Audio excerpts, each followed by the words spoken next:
कैसे भूल पावे धड़कत हो तोर दिल में ते कैसे रोक पावे। अरे जाबे जी हरानी किसन से नहीं पावे, किसन से नहीं पावे।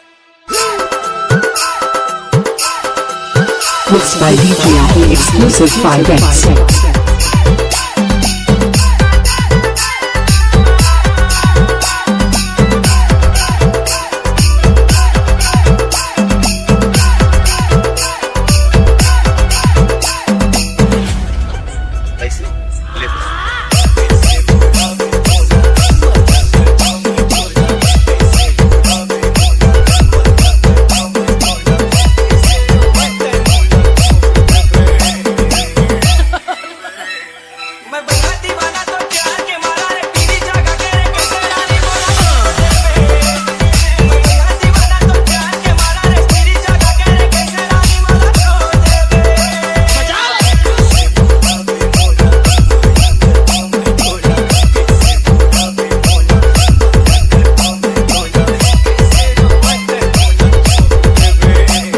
DJ Yaki exclusive 5X.